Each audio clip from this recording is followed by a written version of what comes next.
Hello friends, कैसे हैं आप सब लोग। तो लेट्स लर्न एनसीईआरटी के यूट्यूब चैनल पे आप लोगों का स्वागत है। मैं हूं आपका दोस्त आशीष झा, आपके साथ फिर से एक नई वीडियो में आपके साथ। फ्रेंड्स, आज हम बात करने जा रहे हैं यूपीएससी के एग्ज़ाम पैटर्न के बारे में कि किस तरह से यूपीएससी एग्ज़ाम लेता है, कितने पेपर होते हैं, कितने मार्क्स के होते हैं। उसके बाद सिलेक्शन के बाद कैंडिडेट्स का काम, मतलब जितने भी सिलेक्टेड कैंडिडेट्स होते हैं वो फिर कहाँ जाते हैं ट्रेनिंग के लिए। आज हम इस सब चीज़ के बारे में बात करने वाले हैं। तो ये सब इन्फॉर्मेशन जानने के लिए वीडियो में आगे बने रहिए मेरे साथ। तो लेट्स गेट स्टार्टेड। तो फ्रेंड्स, जो यूपीएससी है, यूपीएससी जो है, जो पेपर लेता है यानी एग्ज़ाम जो कंडक्ट करवाता है, उसका पूरा नाम है यूपीएस सिविल सर्विस एग्जामिनेशन, यानी union public service commission civil service examination. UPSC जो जितने भी हमारे आईएएस होते हैं, आईपीएस होते हैं, आईएफएस होते हैं, और भी तरह तरह के जितने भी हमारे अच्छे पोस्ट के जितने भी हमारे एडमिनिस्ट्रेटर होते हैं, वो जितने भी होते हैं वो यूपीएससी एग्ज़ाम क्रैक करके ही बनते हैं। ठीक है। तो जो यूपीएससी होता है उसका जो एग्ज़ाम होता है, आपको जैसे आपने सुना होगा, उसका जो रिज़ल्ट होता है वो 0.2% होता है। यानी उसका जो पेपर यूपीएससी बनाती है वो बहुत हार्ड बनाती है, क्योंकि यूपीएससी वो चाहती है कि हम उसी के, क्योंकि यूपीएससी में अगर आपने कभी उसका डेटा पढ़ा होगा तो अराउंड 10 लाख के आसपास एनुअली बच्चे फॉर्म भरते हैं। जितने भी स्टूडेंट होते हैं एनुअली फॉर्म भरते हैं। तो उसमें से तो 50% या 40% बच्चे बताए जाते हैं, यानी स्टूडेंट जो होते हैं 40% स्टूडेंट, मतलब अराउंड जितने बच्चे स्टूडेंट फॉर्म भरते हैं उनमें से जो 40% स्टूडेंट होते हैं वो पेपर ही नहीं देने जाते। जब उनको पता चलता है कि इतना मुश्किल सिलेबस है इसका, इस तरह से एग्ज़ाम होता है, तो कितने तो पेपर ही नहीं देने जाते हैं। बाकी जो पेपर देने जाते हैं उसमें से 60% बच्चे प्रीलिम्स एग्ज़ाम में वो हट जाते हैं। उसके बाद बाकी जो बचते हैं मेंस एग्ज़ाम तो फिर निकल जाता है, लेकिन फिर बच्चे कहाँ आके अटकते हैं, इंटरव्यू में भी काफ़ी बच्चे आके अटकते हैं। तो आज मैं पूरा बताने वाला हूँ यूपीएससी के बारे में। तो यूपीएससी जो है एक ऑफलाइन एग्ज़ाम है, उसका जो मोड ऑफ एग्जामिनेशन है वो ऑफलाइन है। ठीक है। यूपीएससी जो पेपर होते हैं उसमें 3 स्टेजेस होते हैं, 3 स्टेज होते हैं यूपीएससी के पेपर में। जो पहला स्टेज होता है वो होता है प्रीलिम्स, यानी प्रीलिमिनरी एग्ज़ाम। दूसरा स्टेज होता है मेंस एग्ज़ाम। तीसरा स्टेज जो होता है वो होता है इंटरव्यू। जो प्रीलिम एग्ज़ाम होता है उसको हम क्वालिफाइंग एग्ज़ाम भी कहते हैं। क्यों कहते हैं? क्योंकि जो प्रीलिम्स का एग्ज़ाम होता है उसमें जो पेपर होता है उसको अगर आप जब तक क्वालिफाई नहीं करोगे तब तक आप आगे मेंस में नहीं जा सकते। और जो प्रीलिम्स के नंबर होते हैं वो मेरिट लिस्ट में कभी नहीं जुड़ते, यानी जो फाइनल लिस्ट हम तैयार होती है मार्क्स बताने के लिए, उसमें प्रीलिम्स के मार्क्स ऐड नहीं होते हैं। प्रीलिम्स का बस काम होता है, वो क्वालिफाइंग एग्ज़ाम होता है जिससे बच्चे यानी स्टूडेंट जो होते हैं वो क्वालिफाई करें और फिर मेंस में जाए। तो ये प्रीलिम्स का काम इतना ही होता है। और फिर उसके बाद प्रीलिम्स में एग्ज़ाम होते हैं दो एग्ज़ाम होते हैं। ईच एग्ज़ाम 2 आवर्स के होते हैं, यानी हर एग्ज़ाम दोनों एग्ज़ाम 2-2 घंटे के होते हैं। दोनों का मार्क्स सेम होता है 200। ओके, दोनों 200 नंबर के पेपर होते हैं। उसके बाद इनमें नेगेटिव मार्किंग भी होती है। जो दोनों एग्ज़ामों में नेगेटिव मार्किंग होती है। जो पहला पेपर होता है वो होता है जनरल स्टडी फर्स्ट, और सेकंड जो पेपर होता है वो होता है सीसेट का, सिविल सर्विस एप्टीट्यूड टेस्ट। ठीक है। जो दोनों पेपर होते हैं उसमें नेगेटिव मार्किंग होती है। तो जैसे नेगेटिव मार्किंग का क्या रूल है कि आपने जो 3 क्वेश्चन गलत जवाब दिए हैं, अगर मान लो आपने लगातार कोई 3 क्वेश्चन का गलत जवाब दे दिए, उस 3 क्वेश्चन के आपके 1 नंबर कट जाएंगे। ऐसे उनकी नेगेटिव मार्किंग होती है। उसके बाद आगे बढ़ते हैं मेंस की तरफ। अगर आप जिन्होंने क्वालिफाई कर लिया प्रीलिम्स का, तो फिर वो आते हैं मेंस की तरफ, उनको मौका मिलता है मेंस में आने का। अब मेंस में जो होता है वो पेपर होते हैं 9 पेपर, मेंस 9 पेपर लेते हैं। और हाँ, प्रीलिम्स का जो पेपर होता है दोनों वो एक ही दिन होता है, यानी एक ही दिन में दोनों पेपर करवा देते हैं वो। और जो प्रीलिम्स के और मेंस में जो पेपर होता है, गैप जो होता है पेपर होने का गैप, वो 3 मंथ्स का गैप होता है। अराउंड 2 से 3 मंथ के बीच का गैप होता है, यानी 150 डेज़ के आसपास का गैप होता है। 100 डेज़ का कुछ गैप होता है दोनों पेपरों के बीच में। और जो मेंस एग्ज़ाम होता है उसमें 9 पेपर होते हैं। और इस 9 पेपर जो ये होते हैं ये 5 से 7 दिन के अंदर, यानी 1 हफ्ते के अंदर में पेपर करवा लिए जाते हैं। अराउंड 5 to 7 डेज़ में इसके पेपर हो जाते हैं। और इसके जो पहले जो दो होते हैं वो भी क्वालिफाइंग एग्ज़ाम होते हैं। जो लैंग्वेज पहला पेपर होता है, पेपर ए होता है लैंग्वेज का, और वो लैंग्वेज कौन से हैं, जो हमारे इंडियन कॉन्स्टिट्यूशन में जो लैंग्वेजेस 28 अराउंड लैंग्वेजेस, जहाँ तक मुझे पता है 28 लैंग्वेजेस हैं। उन मतलब 28 लैंग्वेजेस में से आपको एक लैंग्वेज चूज़ करना पड़ेगा। ओके, तो इन लैंग्वेजेस को जितने भी जो लैंग्वेज आप चूज़ करोगे उसके हिसाब से आपका पहला पेपर होगा लैंग्वेज ए। और लैंग्वेज बी होता है, उसमें वो इंग्लिश का पेपर होता है। फिर स्टार्टिंग होती है पेपर फर्स्ट की, यानी अगर आप ये दोनों भी क्वालिफाइंग एग्ज़ाम होते हैं। जो पेपर ए और पेपर बी का मार्क्स भी आपके मेरिट लिस्ट में नहीं चढ़ता है। और फिर जो पेपर फर्स्ट होता है वो होता है एसए, वो भी 250 मार्क्स का होता है, उसके मार्क्स भी मेरिट लिस्ट में नहीं चढ़ते हैं। अब आते हैं पेपर सेकंड की तरफ। अब पेपर सेकंड जो होता है, यहाँ से स्टार्ट होता है मेन पेपर। जो मेंस का नाम दिया गया है उसके लिए जो मेन पेपर स्टार्टिंग होती है वो होती है पेपर सेकंड से। और पेपर सेकंड क्या होता है, जीएस पेपर फर्स्ट, यानी जनरल स्टडी का फर्स्ट पेपर। उसके बाद थर्ड पेपर होता है general study second, fourth paper होता है general study third, fifth paper होता है जनरल स्टडी फोर्थ। फिर सिक्स्थ पेपर जो होता है वो होता है ऑप्शनल के लिए। अब आप ऑप्शनल, सबसे पहली बात बता दूं कि जो भी अगर बच्चे स्टूडेंट 11th या 12th क्लास में या उससे छोटी क्लास में हो, 10th में, वो यूपीएससी एस्पिरेंट बनना चाहते हो या फिर यूपीएससी का पेपर देना चाहते हो, वो तो उनके लिए पहले बता दूं कि जो 9th-10th में आप समझते हो जो ऑप्शनल की वैल्यू होती है, वो ऑप्शनल की वैल्यू यूपीएससी में नहीं होती है। यूपीएससी में ऑप्शनल की वैल्यू मेन सब्जेक्ट से ज़्यादा होती है। अब समझ लो पूरा आपका UPSC exam main optional subject पे टिका है। अगर ऑप्शनल का जो आप सेलेक्ट करोगे, देखो दो तरीके हैं ऑप्शनल सेलेक्ट करने के। या तो आप ऐसा सब्जेक्ट चुनो, वो लिस्ट दी होती है, मैं आपको लास्ट में बता दूंगा कि लिस्ट में क्या क्या आता है, मैं आपको दिखा दूंगा कौन कौन सब्जेक्ट लिस्ट में आते हैं। तो उस लिस्ट में जो सब्जेक्ट है उसके हिसाब से आप ऐसा सब्जेक्ट चुनो जिस सब्जेक्ट का आपका मतलब शुरुआत से ही स्कूल लाइफ से ही काफ़ी अच्छा फोकस हो। या तो आप वो सब्जेक्ट चुनो, या फिर वो सब्जेक्ट चुनो जो आपने ग्रेजुएशन के टाइम पे जो सब्जेक्ट आपको सबसे इजी लगा हो पढ़ने में और सबसे ज़्यादा आपको समझ आया हो, वो चैप्टर आप लो। अब जैसे मेरा एग्जांपल ले लो, मैं अभी लॉ कर रहा हूँ, ग्रेजुएशन में मैं मतलब लॉ से BA LLB कर रहा हूँ, तो मुझे पता है कि लॉ मेरा एक सब्जेक्ट तो रहेगा ही परमानेंट मेरा ग्रेजुएशन में। ओके, तो लॉ मैं ऑप्शनल यहाँ ले लूँगा, क्योंकि मैं 5 साल यहाँ सिर्फ लॉ पढ़ूँगा, तो मुझे लॉ पे एक मेरी अच्छी खासी पकड़ होगी, इसलिए मैं वहाँ पे जाके लॉ ले लूँगा। तो वो मेरा बहुत फ़ायदा करेगा। तो दो चीज़ बताइए, या तो वो सब्जेक्ट ऑप्शनल, या तो वो सब्जेक्ट हो जो आपको बहुत ज़्यादा पसंद हो, शुरुआत से ही समझ आता हो अच्छे से, या फिर जो ग्रेजुएशन के टाइम पे आपको सबसे ज़्यादा समझ में आया है। बेसिकली फॉलो उसको करना, ये इस सेकंड वाले को करना कि ग्रेजुएशन के टाइम पे जो चीज़ आपको, क्योंकि देखो पेपर तो आप ग्रेजुएशन के बाद ही दे पाओगे।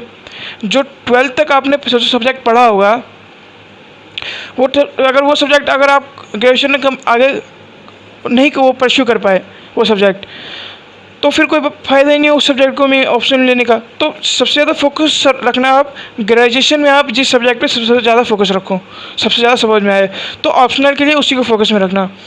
ओके, उसके बाद हम बढ़ते हैं मतलब GS पेपर 8 की तरफ। हमारा मतलब जो हम GS पेपर 8 मतलब 6th पेपर जो होता है हमारा GS का, वो होता है ऑप्शनल फर्स्ट का जो बताया मैंने। फिर सेकंड जो होता है वो ऑप्शनल सेकंड, मतलब सेकंड ऑप्शनल का सेकंड पेपर होता है।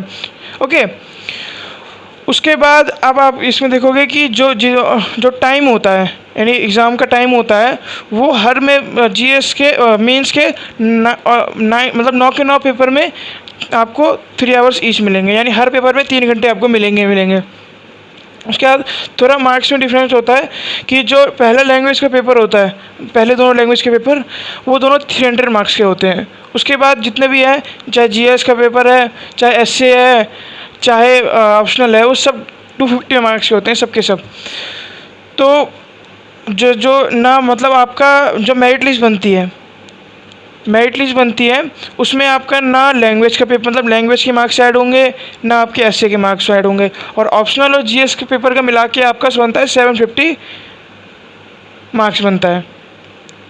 ओके, यानी 1750 आपका ये बनता है ऑल अराउंड। उसके बाद आप अगर मतलब आओगे थर्ड स्टेज पे। थर्ड स्टेज होता है आपका इंटरव्यू। इंटरव्यू के लिए आप कुछ भी कितनी भी किताबें पढ़ लो वो सफिशेंट नहीं होंगी, क्योंकि इंटरव्यू में वो हमारे नॉलेज को परखते हैं कि हमें कितनी नॉलेज है। और हर किसी को पता है कि नॉलेज पे लिमिट कभी नहीं लगाई जा सकती। नॉलेज बहुत वास्ट चीज़ है, नॉलेज बहुत वास्ट चीज़ है। तो वो कुछ भी पूछ सकते हैं इंटरव्यू में, कुछ भी पूछ सकते हैं। मैंने कितने जो मॉक इंटरव्यू होते हैं, जो स्टूडेंट्स जितने भी पेपर देने वाले होते हैं वो प्रैक्टिस के लिए करवाते हैं, तो मैं कितने मॉक इंटरव्यू देखे हैं। उसमें लोगों से बोलते हैं गाना गाने के लिए, चुटकुला सुनाने के लिए, ऐसे ऐसे सवाल पूछ देते हैं। बोलते हैं कि एक बच्चे ने मतलब स्टूडेंट में मॉक इंटरव्यू देख रहा था, उसने बोला कि मुझे कुकिंग पसंद है, हॉबी है मेरी। तो उससे पूछ लिया कि अगर आप मान लो आपकी लाइफ एक डिश है तो इसका कुक कौन है, इसमें स्पाइसेस क्या हैं। तो मतलब क्वेश्चंस के उनके पास, आप मेंस में और प्रीलिम्स में एक पल के लिए आप देखोगे अगर आप थोड़ा सा, तो क्वेश्चंस कुछ लिमिट होते हैं, मतलब मेंस में और उसमें क्वेश्चन कुछ लिमिटेड होते हैं, लेकिन इंटरव्यू में कभी लिमिट नहीं है, कुछ भी पूछ सकते हैं। तो मेंस में आप अगर इतना कुछ मतलब जो जो अभी मैं बुक्स की लिस्ट बताऊंगा आपको, वो बुक्स भी पढ़ लेते हो आप, तो मेंस और प्रीलिम्स आप मतलब प्रीलिम्स और मेंस एग्ज़ाम्स के लिए वो मोर देन सफिशिएंट रहेगा। But for the interview nothing will be sufficient, कुछ भी सफिशिएंट। आपको सिर्फ किताबी ज्ञान नहीं, आपको बाहर का ज्ञान मतलब जो हमारे लाइफ का नॉलेज है वो भी लेना पड़ेगा। वो सबसे ज़्यादा मैटर करता है इंटरव्यू में। तो अब मैं आपको बता दूं कि जो जनरल स्टडी फर्स्ट होता है, जनरल स्टडी पेपर फर्स्ट जो होता है, उसमें जो सब्जेक्ट होते हैं यानी सिलेबस होता है, वो होता है सबसे पहली बात Indian heritage and culture, history and geography of the world and society. ये दो इसके वो होते हैं। जीएस पेपर फर्स्ट में इन्हीं दो सब्जेक्ट से आपका पूछा जाएगा। उसके बाद अगर आप इसमें भी इंडियन हेरिटेज एंड कल्चर में भी आप देखो तो इसमें भी मॉडर्न हिस्ट्री आ जाता है, मेडावल हिस्ट्री आ जाता है। तो ये सब आपको थोड़ा, ये हर चीज़ तो नहीं बता देंगे क्योंकि यूपीएससी का कोई सिलेबस नहीं है, वो तो इसी सिलेबस पर थोड़ा सा इसलिए बता दिया है कि हाँ यहाँ से पूछ सकते हैं हम, ऐसे कोई सिलेबस नहीं है। लेकिन फिर भी ये एक आपको कह सकते हैं कि एक्स्ट्रा नॉलेज मिल जाता है कि हाँ भाई, क्योंकि पूछते हैं इन्हीं सब चीज़ों से, बाहर से ज़्यादा नहीं पूछेंगे। लेकिन इनमें से भी कहाँ कहाँ से पूछ देंगे पता नहीं चलता, क्योंकि ये भी बहुत वास्ट है। इसीलिए थोड़ा सा ध्यान रखना, कुछ एक्स्ट्रा नॉलेज ज़रूर रखना। उसके बाद general study second, general study paper second में जो सब्जेक्ट आते हैं वो आते हैं governance, constitution, polity, social justice and international relation. अगर आपने थोड़ा गौर किया होगा, अब मैं दोबारा बता दे रहा हूँ, ध्यान से सुनना कि जीएस पेपर सेकंड का, जीएस स्टडी का मतलब जनरल स्टडी का जो सेकंड पेपर है उसमें क्या क्या सब्जेक्ट है, governance, constitution, polity, social justice and international relation. तो ये सब्जेक्ट है जनरल स्टडी पेपर सेकंड के। अब आपने देखा होगा जो फर्स्ट था, जनरल स्टडी फर्स्ट, उसमें सब्जेक्ट हैं वो हिस्ट्री के हैं, वैसे ही इसमें जो सब्जेक्ट है वो है पॉलिटिक्स के, जनरल स्टडी सेकंड में। अब जो जनरल स्टडी थ्री में आ जाओ, तो जनरल स्टडी थ्री में जो पूछा जाता है वो technology, economic development, biodiversity, environment, security and disaster management. ये फिर से मैं एक बार बता दे रहा हूँ आपको, technology, economic development, biodiversity, environment, security and disaster management. अब आगे बढ़ते हैं जनरल स्टडी 4 की तरफ। इसमें पूछा जाता है, इसका आपका मेनली 3 इसमें बहुत क्योंकि जीएस पेपर 4 जो होता है वो थोड़ा ज़्यादा इंपॉर्टेंट होता है। इंपॉर्टेंट तो ये सारा ही होता है लेकिन थोड़ा सा ज़्यादा इंपॉर्टेंट होता है। और इसके सब्जेक्ट होते हैं वो है एथिक्स, इंटीग्रिटी एंड एप्टीट्यूड, ये 3 होते हैं। ओके, उसके बाद फिर ऑप्शनल फर्स्ट होता है, ऑप्शनल सेकंड होता है। उसमें तो आपका जो आप सब्जेक्ट चुनोगे उस हिसाब से पूछा जाता है, तो इसके लिए तो कोई सब्जेक्ट जो आप चुनोगे वही होता है। तो आपको मैं भी दिखा दूंगा कि पेपर में मतलब सब्जेक्ट क्या क्या अवेलेबल है, मतलब कौन कौन सब्जेक्ट यूपीएससी करती है कि आप ले सकते हो या ऑफर करती है सीबीएसई। उसके बाद हम आएंगे यहाँ पर